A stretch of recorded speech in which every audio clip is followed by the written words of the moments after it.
तो आज हम बात करेंगे ग्राफ ऑफ पैरामेट्रिक इक्वेशंस के ऊपर।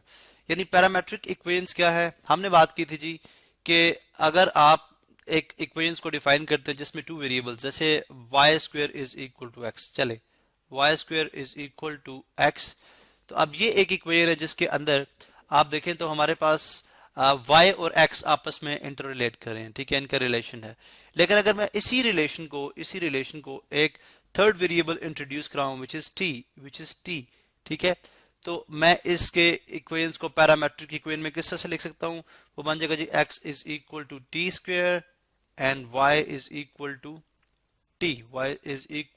टी, वेयर आपने t को डिफाइन कर दिया। आप t को बेशक लिमिट कर दें, t को हम लिमिट करते हैं, लेट्स से t जो है उसकी लिमिट है इज लेस और इक्वल टू 2 है और इज ग्रेटर और इक्वल टू -2 है। इसके दरमियान t आपका डिफाइन हो रहा है, because now this is a function. अब ये क्या बन गया, ये भी एक फंक्शन है, ये भी एक फंक्शन है, ठीक है, बिकॉज हर x की एक सिंगल वैल्यू के लिए आपके पास y की, यानी जो ये बेसिकली अब ये डिपेंडेंट है, ये इंडिपेंडेंट है, इस तरह y यहाँ पे डिपेंडेंट है, यहाँ पे t इंडिपेंडेंट हो गया। तो बेसिकली पैरामेट्रिक इक्वेशन के अंदर आप क्या करते हैं, जो x और y जो पहले एक जो है वो एक इक्वेशन की फॉर्म में थे, अब आपने उनको एक जो है वो फंक्शन की फॉर्म में बना दिया, जहां पे एक x जो है वो भी एक थर्ड वेरिएबल का फंक्शन बन गया है, y जो वो भी एक थर्ड वेरिएबल का फंक्शन बन गया। अब इसका ग्राफ हमने देखने कैसे प्लॉट करना है। अब इसका ग्राफ कैसे प्लॉट करेंगे, डेफिनेटली हमें वैल्यूज ऑफ x और x के, हमें वैल्यूज ऑफ t के ऊपर x और y की वैल्यूज चाहिए। फॉर एग्जांपल यहाँ पे अगर मैं एक टेबल कंस्ट्रक्ट करता हूँ, ठीक है, अगर मैं एक टेबल कंस्ट्रक्ट करूँ तो let's say this is t, ये हमारे पास t है, तो डेफिनेटली t के चेंज करने से आपकी वैल्यूज ऑफ x और वैल्यूज ऑफ y दोनों चेंज होगी, x भी चेंज होगी और y भी चेंज होगी। अब लेट्स से हमारे पास हम कुछ सर्टेन वैल्यूज ले लेते हैं, जैसे अगर आप यहाँ पे देखें तो 2 3 4 एंड 5, ठीक है।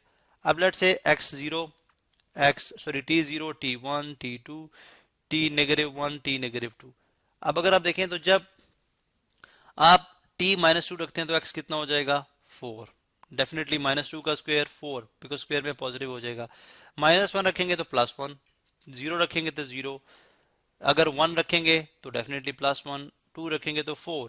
इसी तरह से अगर आप y पे आ जाए तो y की वैल्यू जितनी जितनी t की वैल्यू होगी वो है y की -t -1 0 1 2, because y is equal to t है। दिस इज कॉल्ड ये किस तरह का फंक्शन है, इसको हम बोलते हैं हमने टाइप ऑफ फंक्शन पढ़ी थी जिसमें हमने पढ़ा था identity function. This is called identity function, जिसमें y और t दोनों आपस में क्या है, बराबर हैं। तो ये आइडेंटिटी फंक्शन है, ठीक है, जैसे इसलिए जिसमें जो वैल्यू ऑफ t है वही वैल्यू ऑफ y आ रही है। अब इसको हम प्लॉट करेंगे तो किस तरह से प्लॉट कर सकते हैं, इसको हम बहुत आसानी से प्लॉट कर सकते हैं।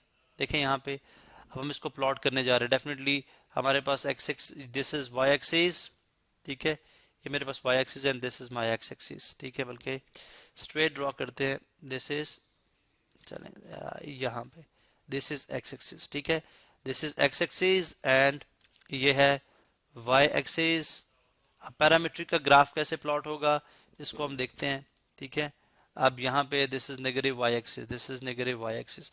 अब लेट्स से हम यहाँ पे पॉइंट्स ले लेते हैं, let's say this is +1, this is +2 +3 +4 +5 and यहाँ पे देखें +1 +2 +3 +4, यहाँ पे देखें -1 -2 -3, डेफिनेटली -4 जो है वो रीच होगा। हम पॉइंट्स को प्लॉट भी कर सकते हैं 1 2 3 4 5 एंड सो ऑन, ठीक है। इसी तरह यहाँ पे देखें 1 2 3 एंड 4, यहाँ पे -1 -2 एंड -3।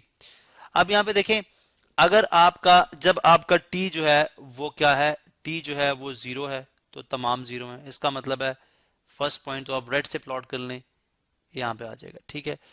t आपका -2 है, t आपका क्या है, -2 है, तो y कितना, x कितना है 4 और y कितना है -2, x4, दिस इज x4, ठीक है, सॉरी दिस इज x4 और y कितना है, यहाँ पे देखें y कितना है -2, y कितना है -2, तो 4 -2 पे देख लें, ये 4 है तो ये -2, ये पॉइंट आ रहा है, ठीक है, दिस इज, ये आ गया 4 -2, ठीक है। इसी तरह से आप यानी आप ये जहन में रखें कि यहाँ पे जो है वो t भी है, t इज 0 हियर, ठीक है, t यहाँ पे 0 है, ठीक है, यहाँ पे t जो है, यानी यहाँ पे हम प्लॉट भी कर देते हैं, ठीक है। t इज इक्वल टू 0, बल्कि रेड के अंदर ही प्लॉट करते हैं, रेड कलर के अंदर ही, ठीक है। When t is equal to 0, ठीक है। When t is equal to -2, when t is equal to -1, जब t -1 है, ठीक है, जब t -1 है तो x 1 है और y -1 है, x +1 और y -1, तो वो तकरीबन यहाँ पे बनेगा, ठीक है, वो काइंड ऑफ यहाँ पे आ जाएगा। इसी तरह से when t is equal to -1, इसी तरह से t इज इक्वल टू +1 पे डेफिनेटली इसके ऑपोजिट 1 1, ठीक है। when t is equal to +1, ठीक है। अब t इज इक्वल टू 2 के ऊपर y कितना हो जाएगा 4, तो यहाँ पे आप देख सकते हैं t इज इक्वल टू 2 पे y is equal to x is equal to 4, y is equal to 2, तो x 4 यहाँ पे और y 2 जो है वो यहाँ पे आ रहा है, ठीक है, काइंड ऑफ यहाँ पे।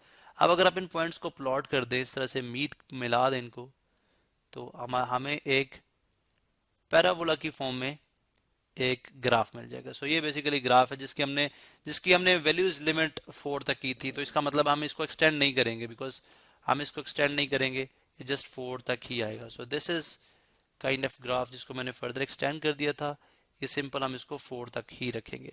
तो इस तरह से आप पैरामेट्रिक इक्वेशंस का ग्राफ जो है वो प्लॉट कर सकते हैं। इसके अंदर देखें, पैरामेट्रिक इक्वेशन के अंदर सबसे जो इंटरेस्टिंग बात है वो ये है कि आपको सर्टेन वैल्यू ऑफ टी के ऊपर आपको जो है वैल्यू ऑफ एक्स भी मिल रही है, वैल्यू ऑफ वाई भी मिल रही है। So when you change T, आपका x भी चेंज होगा, y भी चेंज होगा। When your x will be change, y will be change, ठीक है। आप t जो है वो आप इसको काइंड ऑफ टी को आप थीटा कंसिडर कर सकते हैं, टी की जगह हम थीटा भी इंट्रोड्यूस कर सकते थे। तो बेसिकली इस तरह से आप जो है पैरामेट्रिक इक्वेशंस का ग्राफ प्लॉट करते हैं।